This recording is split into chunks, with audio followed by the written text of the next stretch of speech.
video gets 100 likes, I'll finish the whole story quest with the same editing style and upload it on this channel. How the fuck? In this video, I'll continue the 1.0 Wanglong story quest of Wuthering Waves, since everyone loved the first episode, and now most of you are begging me to continue. Fine, ask and you shall receive. Leave a like and subscribe if you want more videos like this, because you might have missed one of the most underrated stories told in this game. And speaking of the last video, in case you haven't seen the first episode, make sure to check that out first, as this is the continuation of the quest that started in that video. Without further ado, let's continue our journey in Wuthering Waves.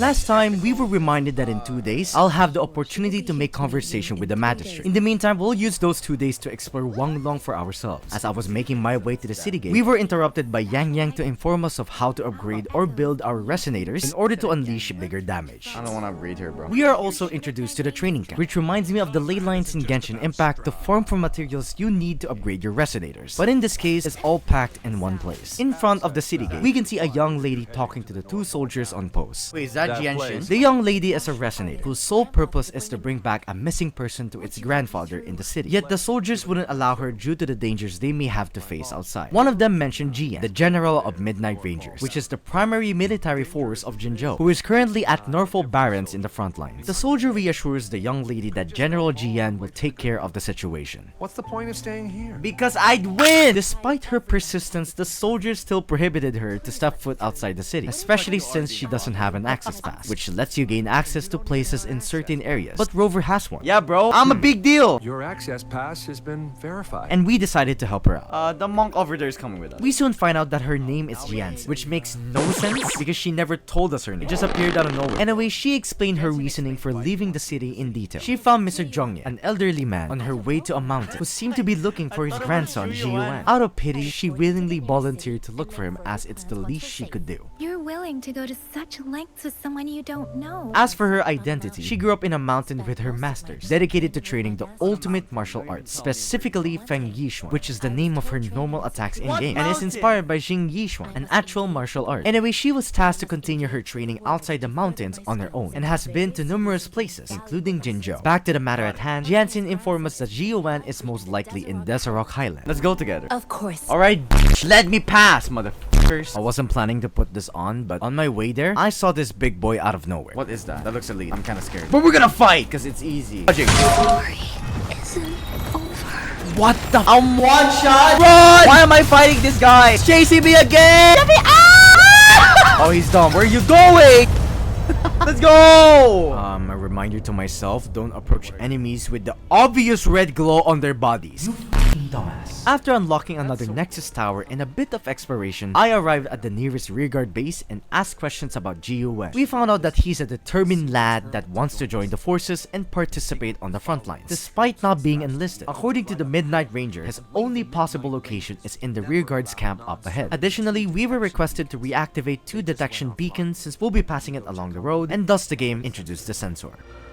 Whoa. We followed the holograms and encountered the beacon with people? Please don't arrest us! We really had no choice! What is this voice acting? We starved to death before the test disappeared. Here's some money. This should be enough for you to read. What is that smile? Thank you. If your mother tells you not to talk to strangers, this is what they meant. I knew it! I knew, you stinky ass! Luckily, mother knows how to f him up. I get to use Jianxin. Why did you attack us? Yeah, you f***ing piece of easy! After Jianxin beat them to a pulp, they came to their senses and told us who they were. They are called exiles, who are the types of people that go to such lengths, including committing illegal and heinous acts for desperate attempts of survivability. We're gonna starve again. Not in my prog starving. I call that a die. Oh my god! They eventually ditched us, and to my side, I saw a mysterious circle doorway that piqued my interest. Parallel perception. It's like a challenge domain that gives you rewards once you finish it. I checked it out, and while reading the dialogue, a notification popped up on the top of my screen. You've been playing for 3 hours. Please don't touch. They actually, wait, they do reminders? Wuthering Waves be like, Bro, touch some fucking grass. Completing the domain, we went straight to the next rearguard base and witnessed a heated conversation between these two. We must reach out to the city again and demand more supplies immediately. But the approval process is going to...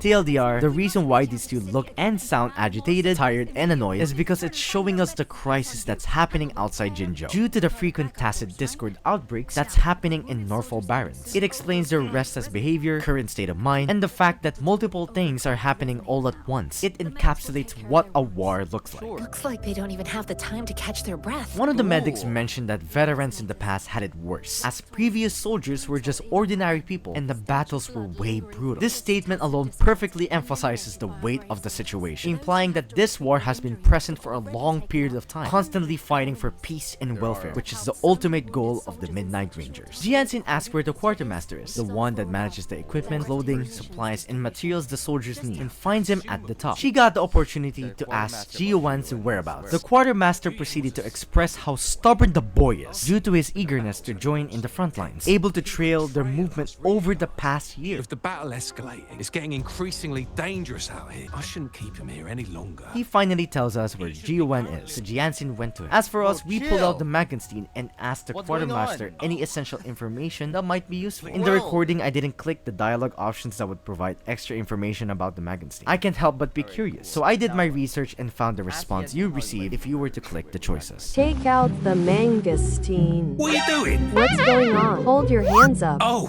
please excuse me. It's a grenade. A grenade? It's a type of old-fashioned explosive. The lament caused a global technological regression and shortage of resources. While tacitite weapons were being developed, most people had limited knowledge of tacitite as an energy source. As a result, primitive products combining old and new technology emerged. The hand grenade was one of them. What do you know about the mangosteen? It's not a local fruit, so we can only get it through imports. The military rarely buys this fruit for rations due to its short shelf life. Classic! It looks too much like a grenade, and that could cause some issues. We went back to Jianxin, told us that she'll bring back Jiuan to his grandpa at Jinzhou. It's my great pleasure to have met you. And once again, talked about the Magenstein. If the Mangosteen indicates something about war, what is Madam Magistrate trying to convey? Yang Yang shows her concern to the soldiers currently stationed at the borders, and something she said made Rover react. Going to beat this bit. Oh, cutscene. Oh, there's a task force.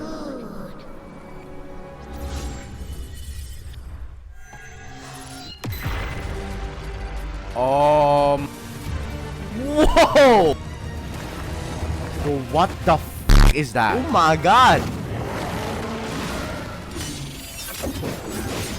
Oh my god. General. Is that a husband? The man you see before you is General Jia, who has been mentioned twice in our drawing. Guys, he's hot. Bro, it's Shao, but taller. Follow the Qinglong to war! We're using him? You think you can kill me? You can! Oh my god, it's actually Shao. What the hell? They even have the same skill set. What is happening? Counter skill. What does that mean? Giving me a tutorial while in battle. Damn! What the hell? What is this animation? This is actually crazy. Oh, I dodged that one. Oh, I dodged it! Come on! Let's go!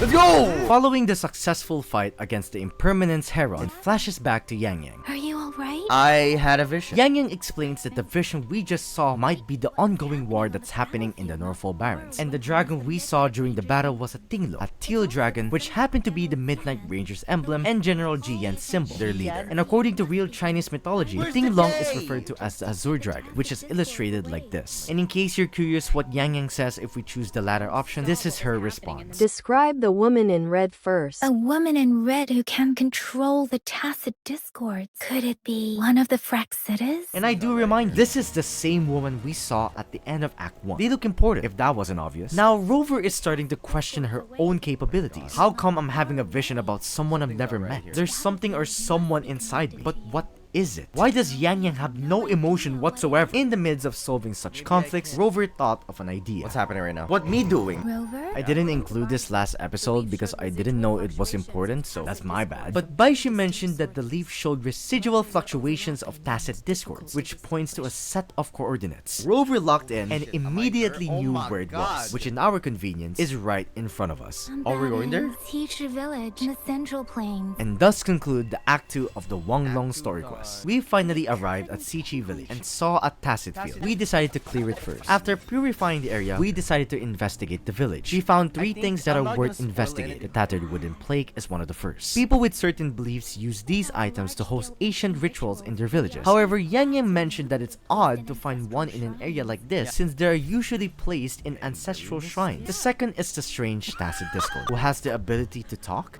It talks? It's actually talking. Yang Yang explains how tacet discords exist. Frequencies can be scattered across places, and if recombined, a tacet discord will be born. It's like trying to fix a broken cup. You can try and put the pieces back together the exact same way, but it won't function as intended anymore due to the damage dealt. Hence the explanation of their appearances, bodily function, and behavior. These abominations exist to kill, as their only way of keeping themselves alive or evolving is through devouring other living beings. Otherwise, they cease to exist. This little one is special, as in this case, he devoured the frequencies of humans. Who is behind this twisted plot? Yang Yang sensed something heavy towards this creature. I can sense the pained cries of this tacit discord. No. The cries of this whole village. Yes, this one tacit discord didn't just consume the frequencies of humans, but the entire population of this village, manifested into one living organism, while retaining the tragic emotions and sufferings of the dead, begging and crying tirelessly for help or rescue, but no one came. No one knows why and how, just a speculation that it happened not too long ago. But the last one might answer, who? Who is responsible for such a thing? The Fraxidus is likely behind it all. That's right, the Fraxidus. A group of extremists, people who hold extreme or fanatical views in life, who also result in or advocate extreme actions. They have this obsession of fusing humans with tacit discords, making them dangerous to the public. There are separate positions inside this organization. Lower ranked members are called artificers, while the real deal are the overseers, leaders with eerie abilities and unknown intentions. And there's this one particular overseer, described as insane and often revels in destruction. They call him It is him. Scar. It's Scar. Scar will scar us for life. After investigating the weird noises, this happened. Oh, cutscene. Cut! 10 out of 10. Oh! What the f- Guess you won't need my self-introduction. Spent so much time on it. Meet Scar, the self-acclaimed cruel and twisted maniac, one of the craziest overseers of Fraxidus, and the same guy we saw at the end of Act 1 behind Rover.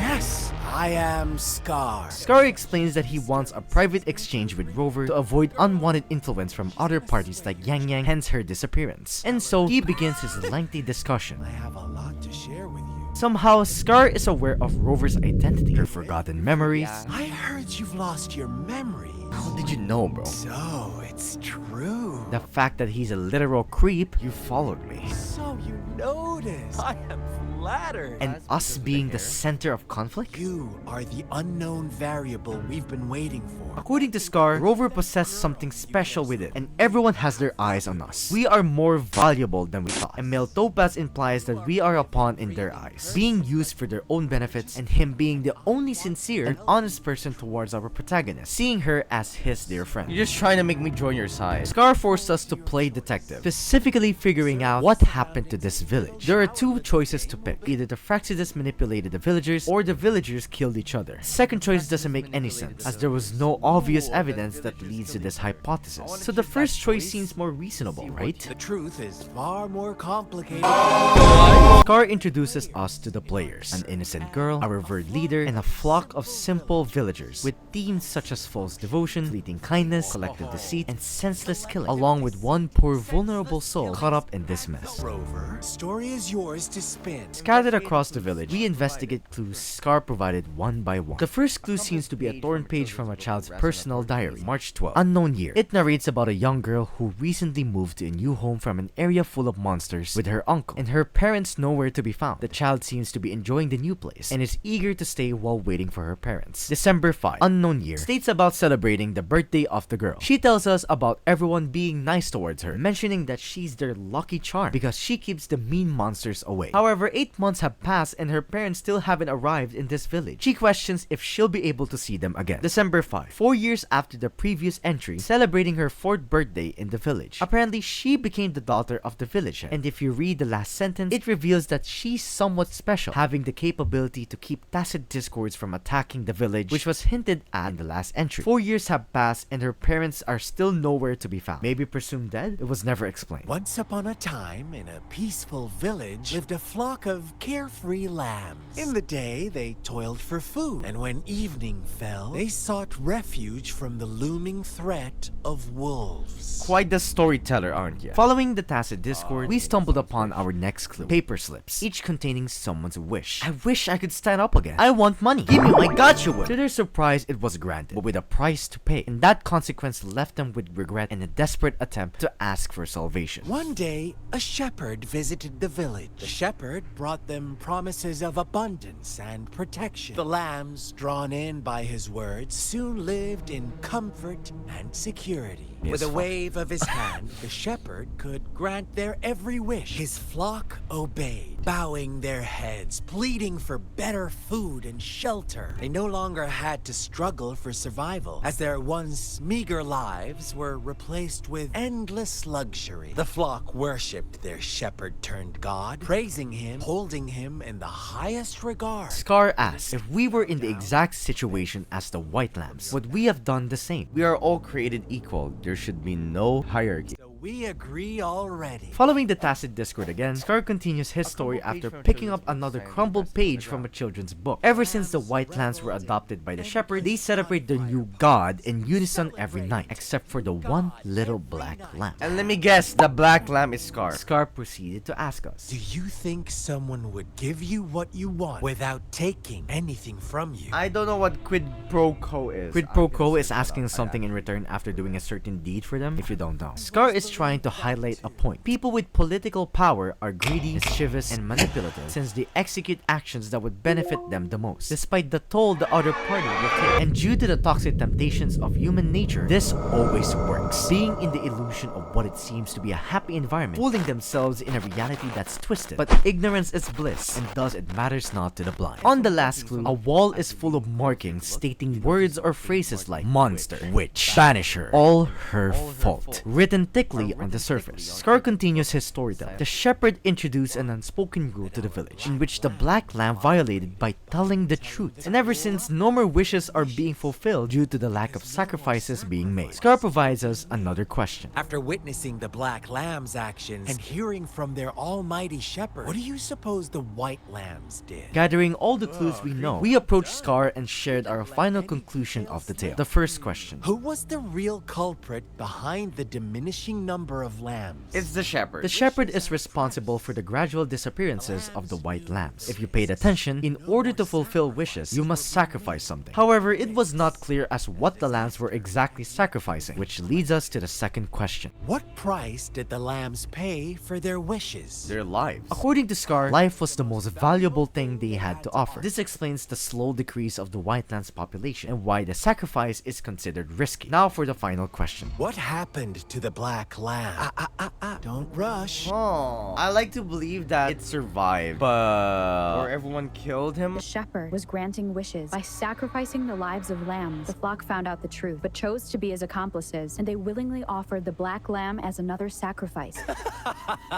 That's right. It transitioned to a cutscene that summarized it all. That's off. Little lambs cowered and huddled in their village, terrified of the relentless wolf packs, until a shepherd arrived, bearing the gift of wishes and providing shelter and sustenance. Slowly, the shepherd gained control over the flock, and the lambs lived contented lives.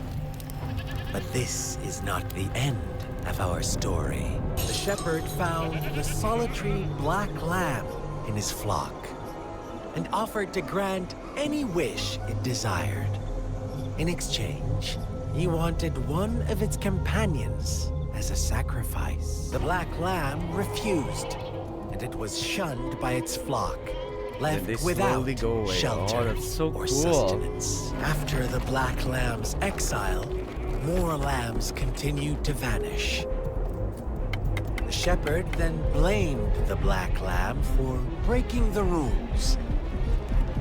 He withheld his wish-granting power as punishment.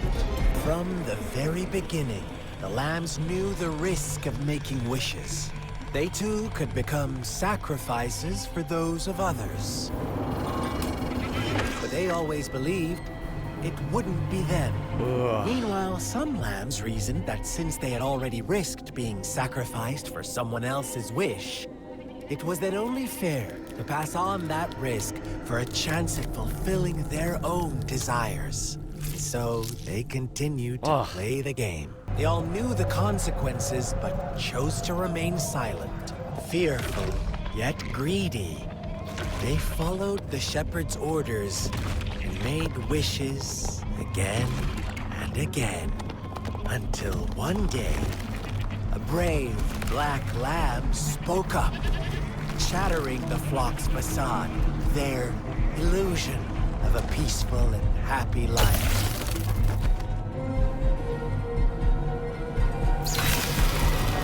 Black lamb got in their way, and that My was God. shepherd's greedy pursuit. I can barely hear Scar now. Hatred in their hearts.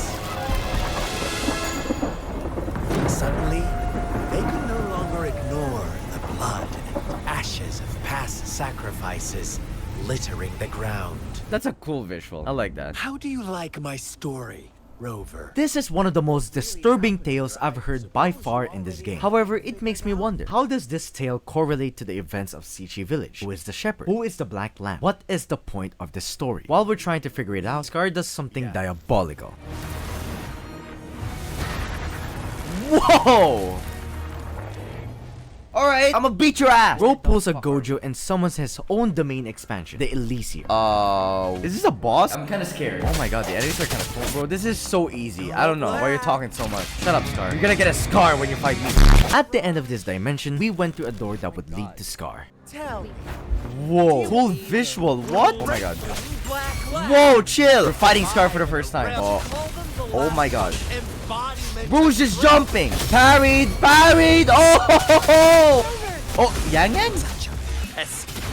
What the hell? Rover? Wait, what? He ate it already? I wanted more. We returned to Yang Yang on her lap with such peak voice acting. Should I thank you for showing me mercy? Stay away from her. Stay away from her, you stupid git. Behind Scar is a mysterious figure approaching us, who looks like the exact same person we saw at the end of Act 1, as well as the girl we saw in our vision in Norfolk Barrens. Didn't you promise to leave me some alone time with Rover? With one condition. I do hope you haven't let that slip from your mind. Look at you, rushing in to protect your precious, perfect movement. I did some research on what that perfect movement actually means, and according to Reddit theories, either it refers to her stoic, perfectionist, and overly earnest personality, which is the opposition of Scar's attitude, or one of her abilities that she can perform to manipulate the actions of tacit discords, making it seem like an event that'll occur in the future. But again, it's neither clear nor confirmed, so digest this information with a grain of salt. Anyways, it was time for Scar to bid his farewell, along with the girl in red. No! I wanted more Scar! We'll meet again in the not too distant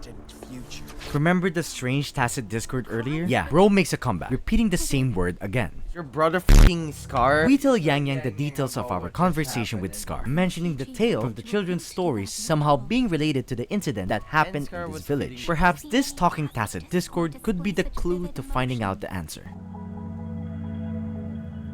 What's the matter? Nothing. I don't know too. What the f was that? I just saw like a snow thing. If this is Sanwa, I am going to crash. Oh my god, it's Sanwa. If you've noticed, Sanwa's been watching our every move, as instructed by the magistrate, making it so mysterious. Please be sure to stay safe, my lady. Earlier, we got a broken plague piece from the village that is supposedly used for rituals, and by using echolocation, we found the other half. This helped us unlock a new area located underground, the exact same area that the ritual took place. Please save us? The tacit discord followed us inside and led us to a tattered diary, which is the continuation from the previous diary we found earlier, and explains everything we need to know about the incident in Sichi village. June 19, unknown year. A strange man came to their village, referred to as her brother. This brother knew a lot about her despite meeting for the first time, and that they are of the same kind. The strange man told a fairy tale about a shepherd, a flock of white lambs with one black lamb. Feeling deja vu yet? Anyways, no one had any idea who that guy was. He just simply looked different from the others. Interesting, right? July 20, a month later, the young girl is apologizing for being weak, unable to protect the villagers like she's supposed to, mentioning a name, Cici, who tried to protect her from something. It finally reveals what the young girl could do, manipulating frequencies of tacit discords and humans. She apologizes to Cici because she looks a certain way and will do everything in her power to bring her back to her original form. December 17, 3 months after the incident, she was tasked to recombine frequencies of tacit discords. It also mentions Cici's situation, who was revealed to have died trying to protect her, and saving her caused more harm than good, turning her into a horrifying tacit discord. Do note that no one in the village knows what happened except the village head and the young girl, and if they do, she worries that they might see her as a monster. The lucky charm becomes a jinx. Her fate is looking dim, but perhaps another person looks at her a different way. February 9, people in the village are starting to disappear, and tacit discords became more apparent than usual. Something doesn't feel right, but trapped like a moth to a flame, this is what the young girl is currently facing. Now forced to isolate herself indoors without any reasonable excuse, it adds more weight to the situation. No date. The last entry in the diary, what seems to be the end of her story. The villagers finally caught up to the latest news and had her surrounded. The murderer. A title declared to the young girl after knowing the events of the incident. She cries for help. After all that has happened, can someone come and save me? But all her efforts were in vain. The first time I went through this story, I was really curious as to how the tale and this tattered diary correlate to each other. If you're like me and immediately zoned out while trying to take in lore, then this is for you. After extensive research, I'll try my best to summarize everything we know so far. Credits to Wyvernex, a Reddit user I found online who perfectly explained the lore of Sichi village. Let's look back on our players from the incident. An innocent girl, a revered leader, and a group of simple villagers. Now let's recall our characters from the fairy tale. A flock of white lambs, a shepherd, and one black lamb. The white lambs represent the simple villagers, selfishly asking for indulgence and blessings from the shepherd, which also represents the revered leader, or in this case, the chief villager. It's the person responsible for granting these wishes. It could be anything you want. Being able to see again, the ability to walk, being rich, but it's not that easy. A sacrifice has to be made in order to grant someone's wish. That price being someone's life in exchange for your temporary bliss. Due to the greed that human beings possess, they are easily lured into the temptations and desires they have, except for one, the black lamb, or the young girl that has been documenting her livelihood experience in this village. We know that the young girl has some exclusive special abilities, like manipulating frequencies of tacit discords and humans. The chief villager, who also happens to be her uncle, took advantage of this, using her to grant people wishes, naturally obtaining political power to gain control over the flock. Because of this, people worship him like a god who brought a life-changing experience to its community. But soon enough, this momentary ecstasy will meet its end. In the tale, the shepherd offered the black sheep to grant anything at once in exchange for another lamb's life, but refused. It's similar to what happened to the young girl. It was told that an unforeseen event happened in the village, causing havoc to the villagers, one that even her couldn't prevent. Her friend Cici protected her from the dangers they were facing at the time, but it caused her fatal wounds that might lead to her death. The chief villager pitched an idea. What if we sacrifice someone from the village to use their frequency in patching the wounds of her dear friend? But the young girl immediately refused, as it was immoral and wrong. This caused her to use desperate methods no matter the consequences, and that resulted in Cici turning into a tacit discord. The young girl was horrified by her actions. Eventually, the whole village caught up to the recent news, despite her attempts to hide it, no matter how much explanation she provides, exposing the inhumane solution that the chief villager suggested and her reason for declining the method. The other party was 2 steps ahead. All transgressions were already pinned against, causing all of the villagers to betray not just the young girl, but also themselves. And thus the inevitable happened, leaving us with a silent, eerie village and a strange tacit discord reflecting the sinful actions of the once living community left to dust in the atmosphere.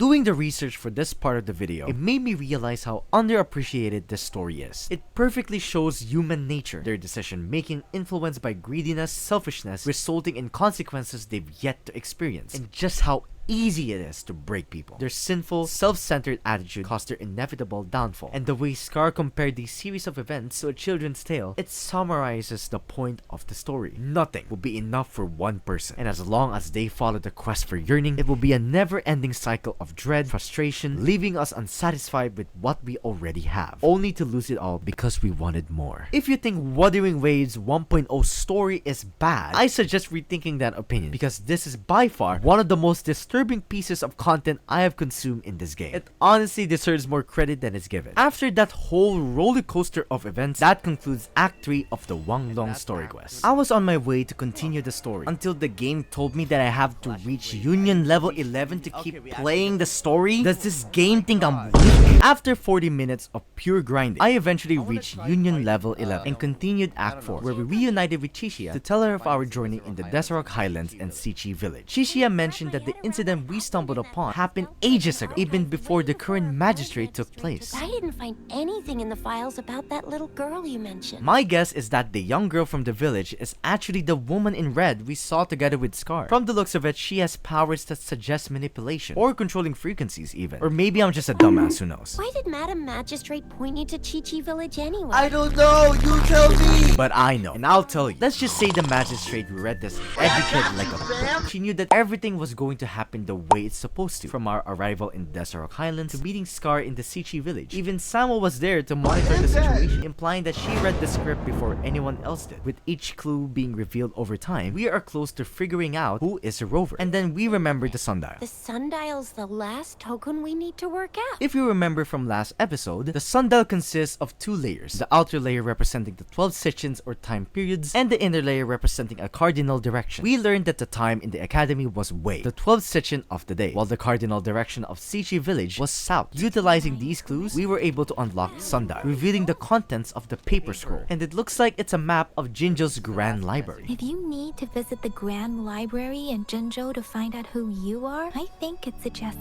two things. First, there is a strong link between your past and Jinzhou's history. You must be a really significant person. I mean... Based on the layout of the map, it implies that the Grand Library is located in the city hall. I need to go somewhere on my own. We'll be waiting for you. Rover went on her own and went to the Grand Library, the last clue we gathered for all the tokens. 3 days have passed. Will this finally be the moment we get to meet Jinshi, the magistrate of Jinzhou? By moving this vase, which opens a secret door, we're about to find out. As you go in, we are met with a big room and a control panel called the Symphoda. Apparently, I need to look for missing notes and sonodiscs around the area. You want me to do a puzzle? Oh, hell nah! I'm just gonna fast forward to the part where I finish the puzzle. I just don't think anyone's interested in watching a random ass gacha gambler looking like an idiot for 10 minutes straight. It's embarrassing. After inserting the 5th sonodisc to the Symphody, a door was unlocked, finally leading us to the Grand Library. So this is the Grand Library. As we were browsing through the archives, this dumbass appeared again. Thank you for leading the way, Rover. Oh no!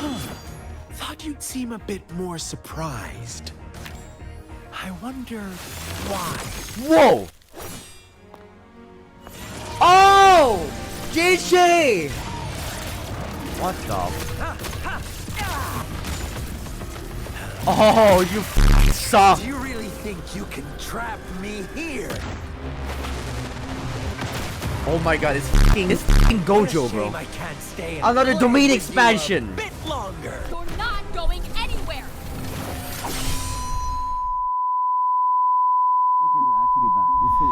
What's up, Scar?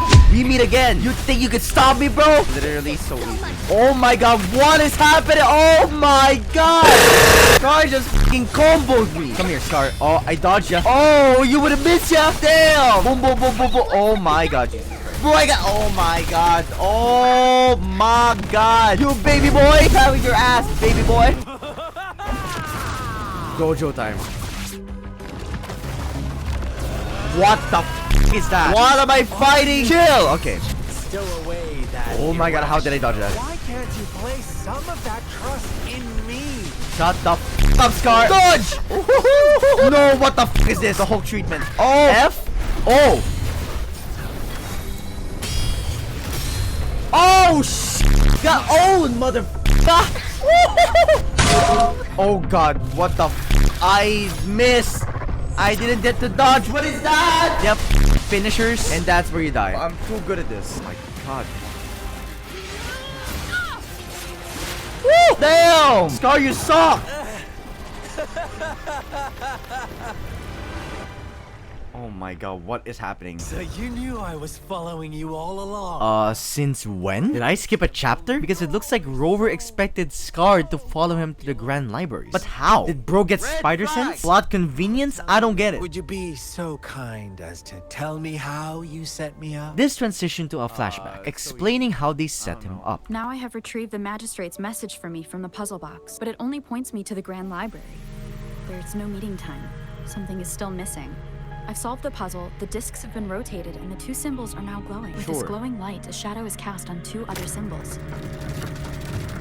The black tortoise of the north to the city hall. And the time reads, the Shichen of Cho, in the wee hours of the morning.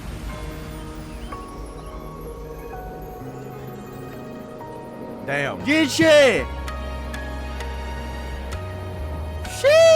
You be getting all the women here, chat. It's been 3 days. Meet Jinzhou, the magistrate of Jinzhou. After 3 days, we were finally given the opportunity to meet her. From what I've seen, this takes place before our encounter with Scar, and thus she became the answer to our questions. Why wait 3 days to meet me in person? The Sentinel of Jinzhou is currently absent. That's right. This intimidating dragon here is missing. We don't know how, and we most certainly don't know where. But we do know that the Fraxidus held him hostage, which means that Scar is responsible for its absence. According to Jinzhou, their reason for capturing Jue is to advance another lament. They also plan to make Rover join their side to widen the power gap and resurrect a Trinodian. Oh, what's a Trinodian? They're just total abominations born from the laments, embodiment of the hidden fears and inner turmoil of humanity, manifesting as destructive disasters that can put humanity to its impenetrable doom. It's nothing really, don't worry about it. Why me, bro? If you join them, they'll gain significant power. Should you refuse to join, the Fraxidus will likely want to eliminate you so you don't get in their way. Now that we think about it, the tokens foreshadowed the events of Wang Long. The Magenstein indicates war, just like how Jian and the Midnight Rangers are facing threats in the front lines on Norfolk Barrens. The Sugar Pearl is a reminder that such events occurred before Rover's arrival, just like the children epidemic and the first Resonator. The leaf points to the real culprit of these disasters, the Fraxidus. They're the ones wreaking havoc and distress to the masses. And finally, the Sundial, serving as a compass of when and where we will meet the magistrate, hindering Scar's attempts of reviving the Trinodian. Impressive, Rover. I mean, the game literally told me, but I'll take the credit. The threat Jinzhou is facing is far worse than meets the eye. We have been doing our best to prevent the disaster, but the Fraxidus is accelerating the Trinodian's revival. And it has something to do with me, yes? Indeed. Remember our battle with the Crownless? Somehow that guy is related to the Trinodian that the Fraxidus is about to revive. And the fact that Rover somehow absorbed its echo with her bare hands, just like the first Resonator in Wang Long's records. You believe that person and I could be related in some way? Yes, based on my own deduction and the prophecies of Jue. Rover also mentioned the visions we saw throughout her journey, Jue's statue, the flashing images, and the war on Norfolk Barrens. Your recollections, they align with what I've witnessed in Jue's memories. Yes, I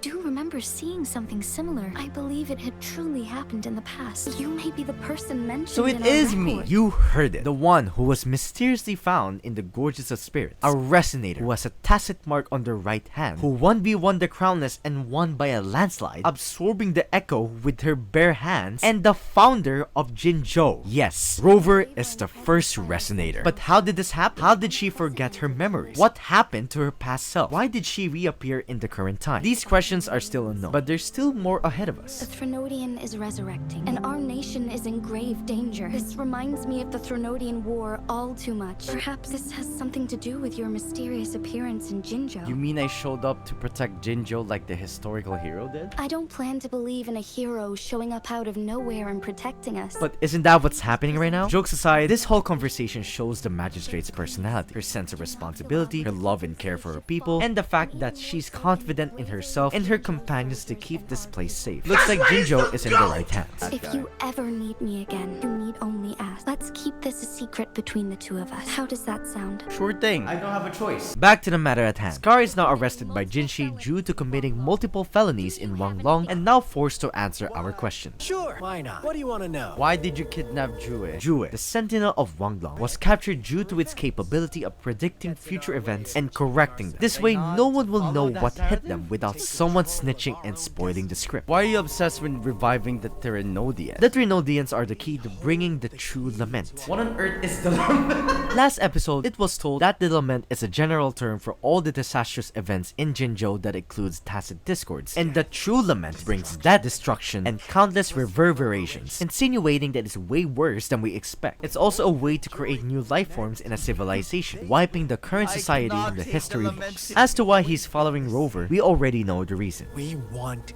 you. Ew. I have one question for you. You seem convinced we caused the disappearance of Jue. About Jue, what else do you know? Come closer and I'll tell you. No, it's a trap. It's a trap, chat. How dare you? Are they going to tell us what happened? Of course they don't, you motherfucker! What if I told you your sentinel had made this prophecy a long, long time ago? Rover, care for a wager? What is happening right I know now? you've been searching for answers about your past. I've got news for you.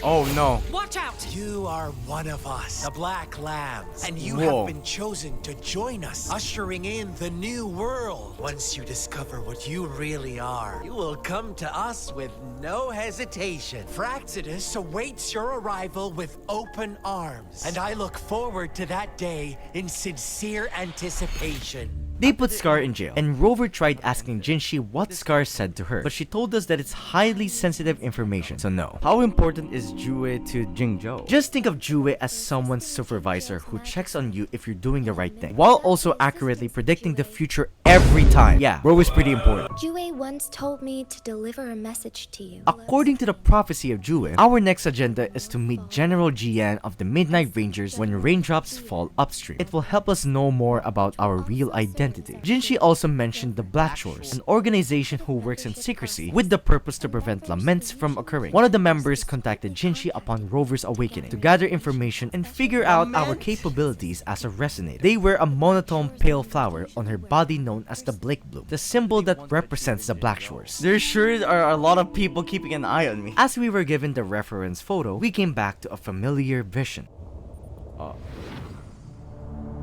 We're back.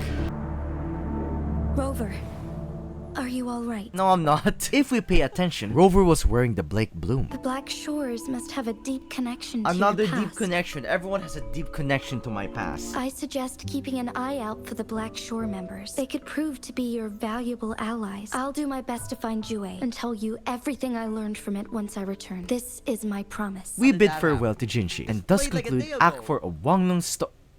Wait, there's more?